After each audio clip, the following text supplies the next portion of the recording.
dernière question à notre pasteur Achille. La question, elle est la suivante.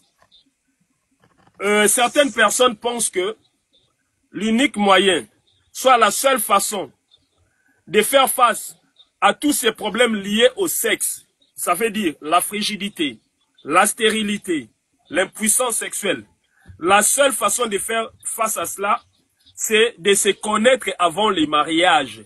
Parce que cette catégorie de personnes se dit, à quoi bon de se préserver pour que, une fois que nous serions dans les mariages, nous soyons déçus. Donc moi, je préfère encore goûter les fruits défendus avant. Vous comprenez de quoi je vais parler.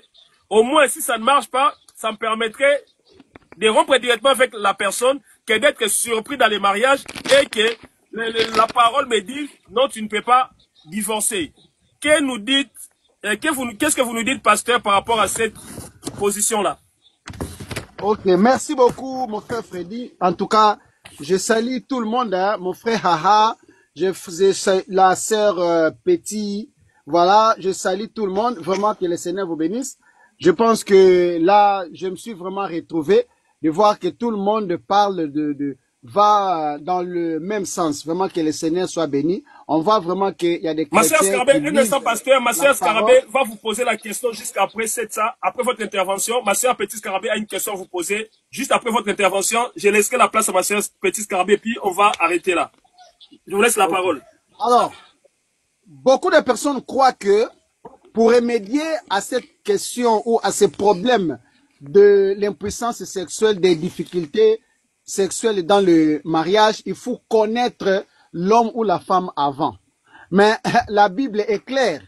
Là, c'est faire ce qu'on appelle l'impudicité. Ça, c'est ce qu'on appelle faire la fornication. Imagine maintenant que vous êtes dans l'église, le premier frère veut t'épouser, mais comme toi, dans ta logique, il faut essayer d'abord, tu essayes avec les frères X. Tu essayes avec les frères, et quand on essaye, vous savez que c'est une porte qu'on ouvre, vous n'allez pas essayer une fois. Vous allez continuer à essayer, donc vous allez continuer à sortir ensemble, donc vous allez continuer à forniquer ensemble, vous allez continuer à commettre ces péchés d'impudicité ensemble. Et si les frères, par après, trouvent que tu as mauvais comportement, le frère décide de ne pas t'épouser. Donc ça fait déjà un frère qui t'a connu. 6 mois après, tu es en relation avec un autre frère. Ma sœur, tu pourras te faire, je ne sais pas moi quel est le terme, je vais dire, tu vas te faire allumer, permettez-moi le terme, par les frères de l'église, comme si tu étais, je ne sais pas, une marchandise qu'on doit tester. Je vais dire à mes sœurs en Christ, vous n'êtes pas des marchandises qu'on doit tester. Vous n'êtes pas des testeurs. Vous n'êtes pas des parfums qu'on doit essayer pour écouter l'odeur.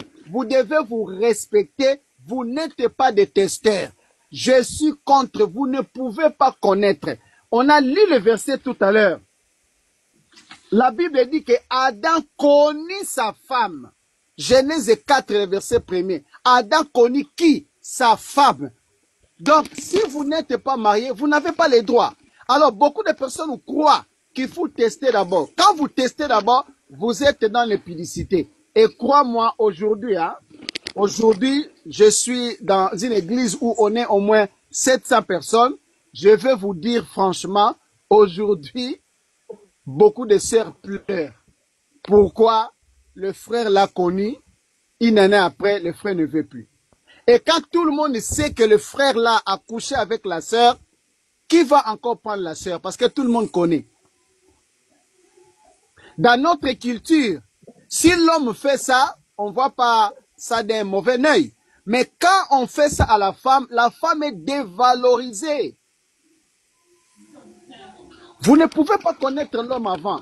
Vous ne pouvez pas connaître la femme avant. Sinon, vous êtes dans le péché. Vous commencez votre relation dans le péché. Et j'aimerais dire aux enfants de Dieu, quelqu'un qui ne connaît pas le goût de ketchup, j'ai donné cet exemple une fois. Quelqu'un qui ne connaît pas le goût de ketchup, si je lui donne de la mayonnaise, je lui dis ça, on appelle ça ketchup, mais la personne va dire oui, parce qu'il n'a jamais goûté. Pourquoi aussi aujourd'hui on a beaucoup de problèmes dans le couple? Parce on a fait des expériences avant le mariage, des expériences qui nous ont détruits. Ces expériences nous ont détruits. C'est pourquoi j'ai pris le Seigneur que Dieu restaure nos vies, restaure nos corps. Je déconseille aux frères et aux sœurs de goûter avant le mariage. Si vous faites ça, vous êtes dans l'adultère. Si vous faites ça, vous êtes dans la fornication. Même si les frères te marient après, vous avez commencé votre mariage avec un faux pas. Donc, si vous le faites, vous êtes dans le péché. Mais j'aimerais dire à une personne que Dieu ne peut pas te donner un fruit pourri. Je ne pense pas. Dieu ne veut pas te donner une femme pourrie. Dieu ne veut pas te donner un homme pourri. Je ne pense pas.